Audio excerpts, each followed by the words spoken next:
Today's topic is accidents.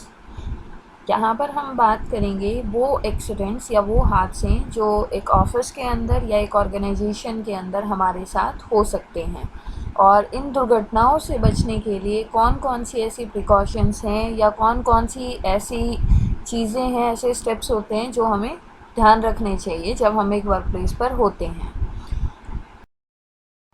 सबसे पहले बात आती है कि एक एक्सीडेंट होता क्या है, एक दुर्घटना एक्चुअल में होती क्या है। तो एक्सीडेंट एक अनप्लान्ड, अनकंट्रोल्ड, अनफोर्सीन इवेंट है। यहाँ पर 3 बातें कही गई हैं कि एक्सीडेंट अनप्लान्ड होते हैं, इनकी कोई प्लानिंग नहीं की जा सकती पहले से, अनकंट्रोल्ड हैं, इनके ऊपर हमारा कोई कंट्रोल नहीं होता है, अनफोर्सीन है, इनको पहले से हमने अनुमान करके नहीं रखा था या हमें पहले से नहीं पता था कि ये दुर्घटना होने वाली है।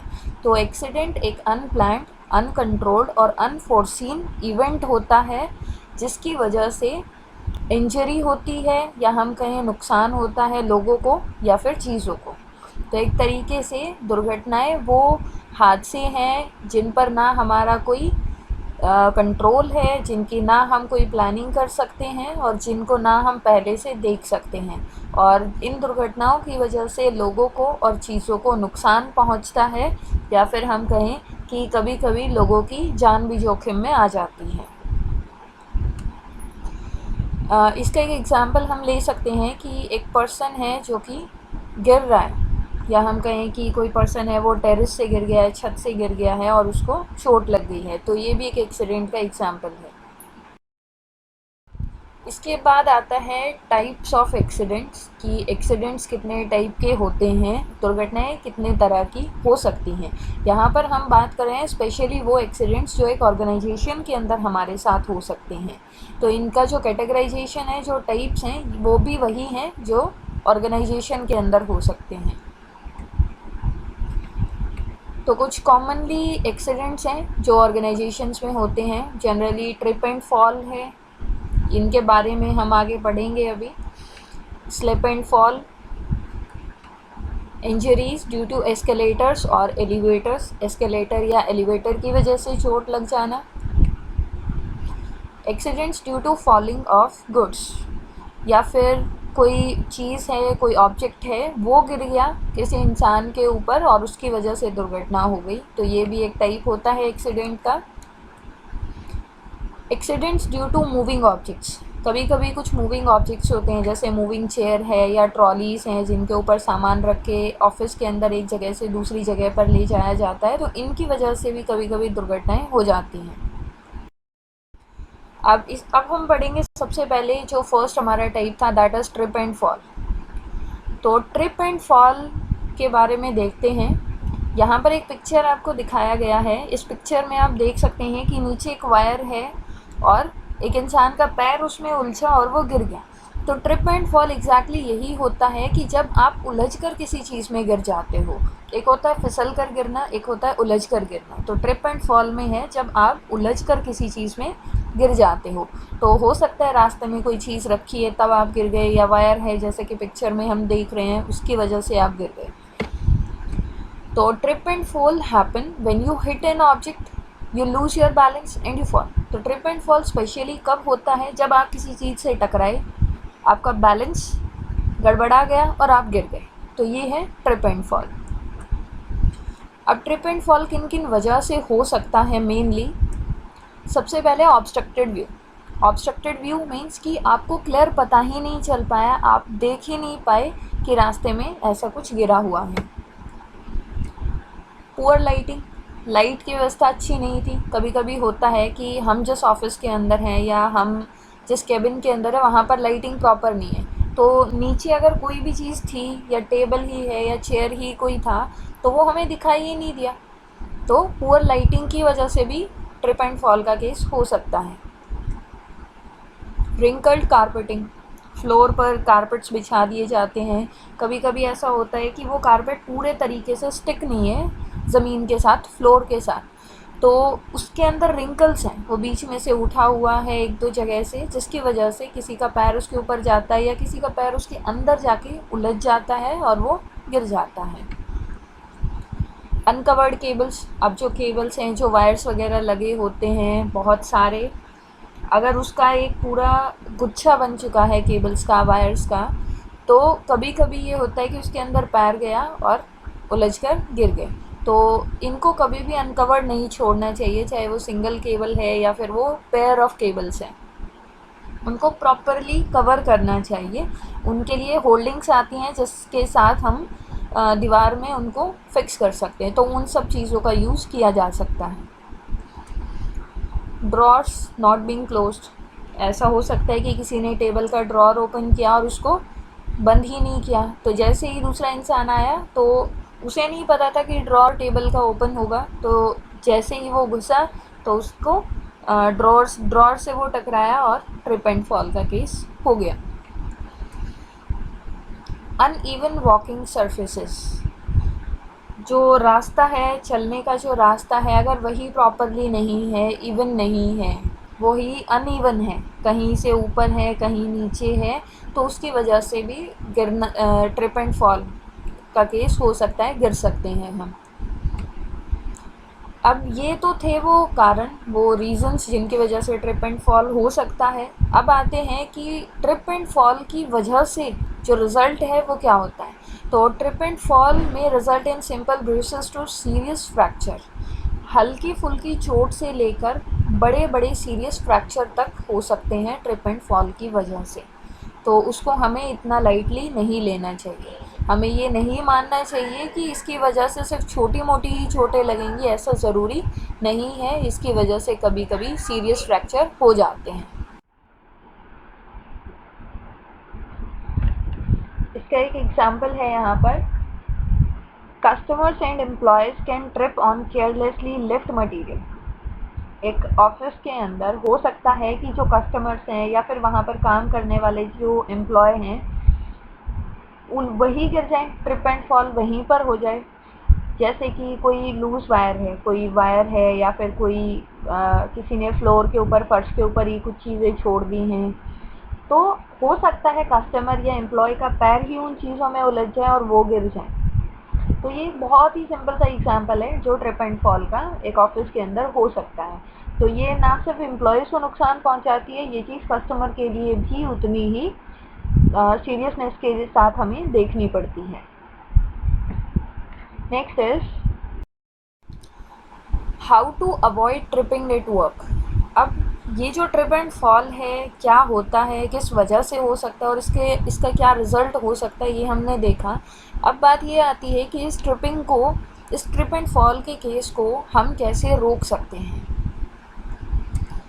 सबसे पहले सफिशिएंट लाइटिंग, जो लाइटिंग है, जो रोशनी है, वो प्रॉपर होनी चाहिए।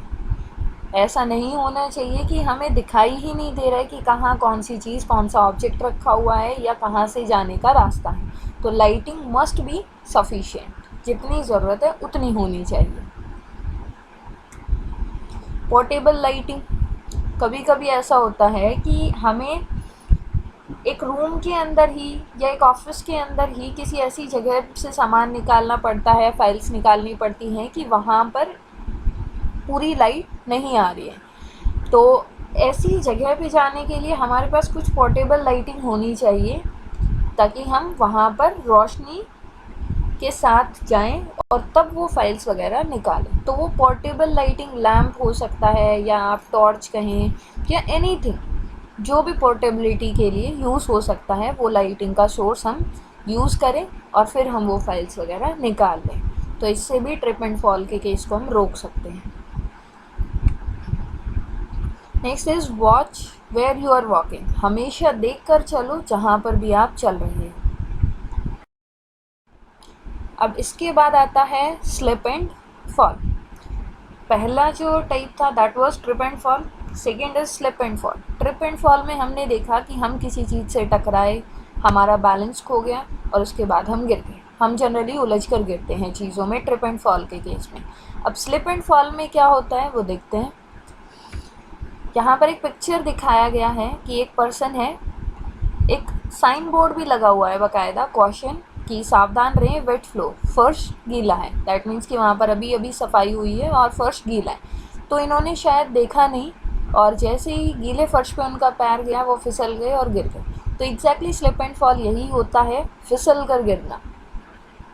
तो देखते हैं स्लिप एंड फॉल क्यों होता है। It occurs when you lose your balance.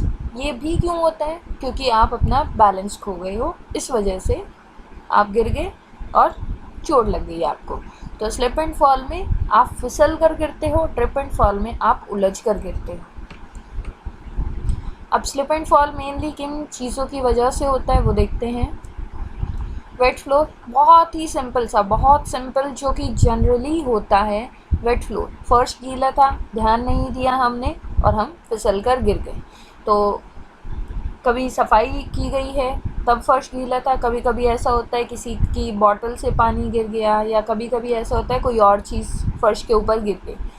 तो अगर उसको ठीक टाइम पे साफ़ नहीं किया जाता तो कोई भी गिर सकता है। फ्रूट पील्स, किसी ने कोई फ्रूट खाया लेकिन छिलका वहीं डाल दिया, उसकी वजह से भी कोई गिर सकता है, वहाँ भी स्लिप एंड फॉल हो सकता है। स्पिलिंग ऑफ लिक्विड्स, कोई भी लिक्विड, कोल्ड ड्रिंक पी रहे थे आप या कोई और आप ड्रिंक ले रहे थे, यू आर हैविंग टी, आप चाय पी रहे थे, वही फर्श पे गिर गया, उसकी वजह से भी कोई गिर सकता है, वो भी स्लिप एंड फॉल का केस हो सकता है।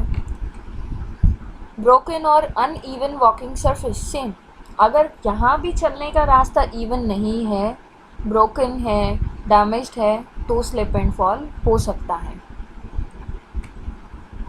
अब स्लिप एंड फॉल किन वजह से हो सकता है वो हमने देखा। अब इसके बाद आता है कि स्लिप एंड फॉल की वजह से क्या हो सकता है, इसका रिज़ल्ट क्या होगा। अगर फिसल कर हम गिरते हैं तो क्या रिज़ल्ट हो सकता है।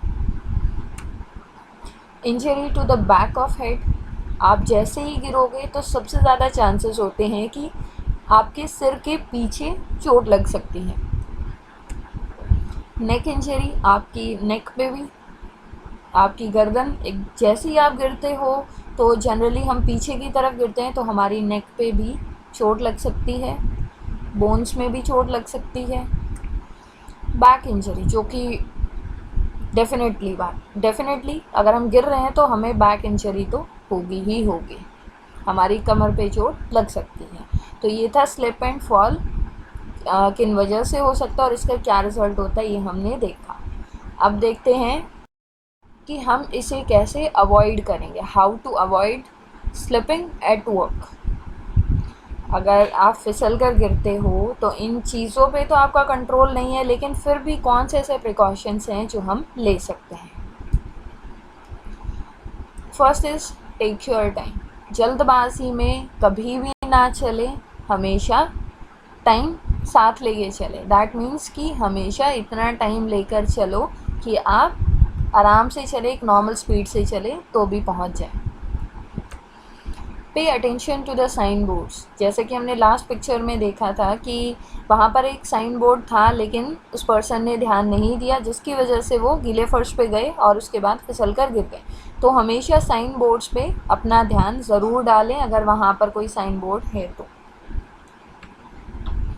Walk with feet pointed slightly outward, बहुत से लोगों की हैबिट होती है कि वो फर्श पे जब चलते हैं तो अपने पैर एकदम ज़मीन के साथ सटा के चलते हैं। तो कभी भी ऐसा ना करें, आप अपने पैरों को हल्का सा ऊपर की तरफ उठा के चलें। Make wide turns eight corners, जब भी आप कॉर्नर्स से, कोने से आप मुड़ रहे हैं तो एक लंबा टर्न लेके मुड़ें। Do not throw things on floor, फर्श के ऊपर कभी भी चीज़ें ना फेंकें। तो यहाँ हमने देखा था अभी कि कैसे कैसे हम अपने आप को बचा सकते हैं। तो next is injuries due to escalators और एलिवेटर्स। अब सबसे पहले ये देखते हैं कि ये एस्केलेटर क्या होता है और एलिवेटर क्या होता है। एलिवेटर का दूसरा नाम लिफ्ट भी होता है, इस पर ध्यान दें आप लोग। तो ये है एलिवेटर और ये है एस्केलेटर। दोनों पिक्चर में आप क्लियरली देख सकते हो कि जो लिफ्ट है उसे हम एलिवेटर कहते हैं और जो हमारी ऑटोमेटिक स्टेयर्स होती हैं, जैसा कि आप मेट्रो स्टेशंस पे देखते हो, आप मॉल्स वगैरह में भी देखते हैं, ये एस्केलेटर होती हैं जिन्हें हम स्वचालित सीढ़ियाँ भी कहते हैं। तो इनकी वजह से एक ऑफिस में कैसे चोट लग सकती है वो अब देखते हैं। आप एस्केलेटर पे गिर सकते हैं बाय फॉलिंग ऑन एस्केलेटर। कभी कभी ऐसा होता है कि आपका पैर अच्छे से नहीं रखा गया और आप गिर गए। Due to sudden jerking movement of elevators, कभी कभी ऐसा होता है कि जैसे लिफ्ट है या फिर एस्केलेटर्स हैं हमारे, अचानक से वो सडन जो मूवमेंट हुआ उसकी वजह से हम गिर गए। एक स्मूथ तरीके से वो चीज़ स्टार्ट नहीं हुई, उसमें एक सडन एक जर्किंग मूवमेंट था, तो उसकी वजह से हम गिर जाते हैं। बाय ट्रिपिंग ऑन एलिवेटर, कभी कभी ऐसा भी होता है कि आप उसमें प्रॉपरली अंदर ही नहीं गए थे और आप बीच में ही, या जैसे लिफ्ट बंद होने वाली होती है और कभी कभी ऐसा होता है कि एक इंसान भाग कर आता है और उसके अंदर घुसने की कोशिश करता है, तो वो अंदर नहीं जा पाए लेकिन वो गिर गए, तो वहाँ भी हो गया फिर से वही falling case. And do not paying attention, जो कि बहुत कॉमनली हम देखते हैं कि अगर हमारा ध्यान है ही नहीं तो हम गिर सकते हैं, हमें चोट लग सकती है, चाहे आप एस्केलेटर में हो या फिर आप एलिवेटर में हो। तो आपका ध्यान देना बहुत ही ज़रूरी है। नेक्स्ट देखते हैं अब, हाउ टू अवॉइड एस्केलेटर और एलिवेटर इंजरी। अब जो एस्केलेटर और एलिवेटर की वजह से जो चोट लगती है उसको हम कैसे रोकेंगे। फर्स्ट है कि जो एस्केलेटर्स हैं और जो एलिवेटर हैं, they should be checked regularly by the technician. पहली चीज़ तो यही होती है कि जो टेक्नीशियन है, जो टेक्निकल टीम होती है, उसे टाइम टू टाइम एस्केलेटर को और एलिवेटर को चेक करना चाहिए कि उसकी फंक्शनिंग में कोई दिक्कत तो नहीं है, या उसमें कहीं भी कुछ भी इम्बैलेंस होने के साइन तो नहीं नज़र आ रहे हैं। तो ये चीज़ टाइम टू टाइम टेक्नीशियन को चेक करनी चाहिए। If you see any sign of malfunctioning, immediately inform the right person. अगर आपने कभी भी ऐसा साइन देखा या आपको कहीं से भी ऐसा लग रहा है कि ये एस्केलेटर या ये एलिवेटर सही तरीके से काम नहीं कर रहा है, इसमें कुछ तो खराबी है, अगर आपको कोई भी ऐसा साइन नज़र आए तो आप तुरंत एक राइट पर्सन को इन्फॉर्म करें। राइट पर्सन वो होता है जो उस चीज़ को टेक केयर कर रहा है, जो उस चीज़ के लिए रिस्पॉन्सिबल है। तो आप वहाँ की जो भी टीम है, टेक्निकल टीम हो, वहाँ पर कोई भी टेक्नीशियन है या कोई सुपरवाइज़र आपको दिख रहा है, तो आप उन्हें इन्फॉर्म ज़रूर करें, उस बारे में बताएं, लेकिन उस चीज़ को इग्नोर कभी नहीं करें। Keep attention while using escalator और एलिवेटर। अब ये वो चीज़ है जो कि आपको करनी है। इससे पहले दोनों चीज़ें टेक्नीशियन करेगा, एक इंजीनियर करेगा, लेकिन यहाँ पर जो ध्यान देने वाली चीज़ है, जो आपका अटेंशन होगा जब आप एस्केलेटर को या एलिवेटर को यूज़ कर रहे हो, तो उस टाइम आपका ध्यान वहाँ पर पूरी तरह से होना चाहिए। तो ये हैं वो तरीके जिससे कि आप एस्केलेटर और एलिवेटर से होने वाली इंजरीज़ को रोक सकते हो। अब इसके बाद आता है एक और पॉइंट कि अगर अर्थक्वेक या ऐसी कोई भी सिचुएशन हो, जैसे कि फायर है, तो ऐसा अगर कुछ भी डिज़ास्टर वाला सिचुएशन आता है तो आप कभी भी एस्केलेटर का या एलिवेटर का यूज़ ना करें। कोई भी नेचुरल कोई डिज़ास्टर है या फिर आग लग गई है, फायर का कोई सिचुएशन है, तो ऐसी सिचुएशंस में आपको एस्केलेटर या एलिवेटर को यूज़ नहीं करना चाहिए। Next is accidents due to falling of goods. अब वो एक्सीडेंट्स जो कि चीज़ों की गिरने की वजह से हो सकते हैं, जैसा कि आप इस पिक्चर में देख रहे हो, एक मशीन को, एक ड्रिल मशीन को जो टेक्नीशियन है वो यूज़ कर रहा था और अचानक से उनके हाथ से वो गिर गई नीचे। तो ये भी हो सकता है कि वहाँ उन्हीं के पैर पे वो गिर जाती, या फिर हो सकता है वहाँ कोई और इंसान खड़ा होता तो उसके साथ भी वो चीज़ एक एक्सीडेंट का रूप ले सकती थी। तो goods can fall on people from the shelfs and can injure them. सबसे पहली जो चीज़ है वो यहाँ पर ये आप जान लें कि गुड्स होते हैं वो ऑब्जेक्ट्स, चाहे वो कोई भी ऑब्जेक्ट हो। तो जो गुड्स हैं, जो ऑब्जेक्ट्स हैं, हो सकता है वो शेल्फ के ऊपर रखे हों आपने और शेल्फ के ऊपर से वो गिर जाए किसी पर्सन के ऊपर और उनको चोट पहुंचा दे। तो कहीं भी शेल्फ पे रखे आइटम्स या गुड्स गिर सकते हैं और चोट पहुंचा सकते हैं। This happens because of the improper kept items. और चीज़ों के गिरने की वजह से जो चोट लगती है, इसके पीछे मेनली जो कारण होता है वो ये होता है कि उनको सही तरीके से नहीं रखा गया, इम्प्रॉपर तरीके से वो रखे हुए थे। अब इनको अवॉइड कैसे कर सकते हैं हम? Must be kept properly. हमें जो गुड्स हैं, जो आइटम्स हैं, जो ऑब्जेक्ट्स हैं, उन्हें प्रॉपर तरीके से रखना चाहिए, एकदम सही तरीके से। Heavy and light items should be kept separately. भारी और हल्के आइटम्स को कभी भी एक साथ नहीं रखना चाहिए। भारी आइटम अलग होने चाहिए और हल्के आइटम्स को हमेशा अलग रखना चाहिए। अब आता है accidents due to moving objects. Moving objects की वजह से कौन कौन से ऐसे एक्सीडेंट्स हैं, कौन कौन से ऐसे हादसे हैं जो हो सकते हैं। यहाँ पर इस पिक्चर में आप देख सकते हो कि एक ट्रॉली के ऊपर ये पर्सन एक भारी सामान को रखकर ले जा रहे हैं। तो हो सकता है कि वो ट्रॉली इधर उधर मूव कर जाए या पर्सन का ही बैलेंस जो है वो खो जाए और वो गिर जाए। तो मूविंग ऑब्जेक्ट्स की वजह से भी बहुत सारे हादसे हो सकते हैं एक ऑर्गेनाइजेशन के अंदर। Moving items like trolley can injure people, जैसा कि हमने पिक्चर में देखा अभी। Improperly kept items result in accidents. यहाँ भी सेम वही कारण है कि अगर उस चीज़ को सही तरीके से नहीं रखा गया है, अगर आइटम्स को सही तरीके से नहीं रखा गया है, तो वो चोट पहुंचा सकते हैं, वो गिर सकते हैं और चोट पहुंचा सकते हैं। यहाँ पर उस इंसान को भी चोट लग सकती है और उन आइटम्स को भी चोट लग सकती है। पुअर लाइटिंग, यहाँ भी इन होने वाले हादसों के पीछे कारण होता है पुअर लाइटिंग, कि लाइट की व्यवस्था अच्छी नहीं है, तो वो भी यहाँ पर एक एक्सीडेंट को बुलावा दे सकती है। तो वहाँ हमने देखा अभी मूविंग ऑब्जेक्ट्स की वजह से कैसे कैसे हादसे हो सकते हैं। अब बात आती है कि इन एक्सीडेंट्स को हम कैसे हैंडल करेंगे। In case of injury to a colleague और a customer, you should do. चाहे चोट आपके कलीग को लग रही है या किसी कस्टमर को लग रही है, उस सिचुएशन में आपको क्या करना है? सबसे पहले you have to attend the injured person immediately. जिस इंसान को चोट लगी है, सबसे पहले आप उसे अटेंड करें, आप उसके पास जाएं। इन्फॉर्म योर सुपरवाइज़र, उसके बाद आप अपने सुपरवाइज़र को तुरंत इन्फॉर्म करें, या कोई भी सीनियर जिसको आप इन्फॉर्म कर सकते हैं, तुरंत आप इन्फॉर्म करें।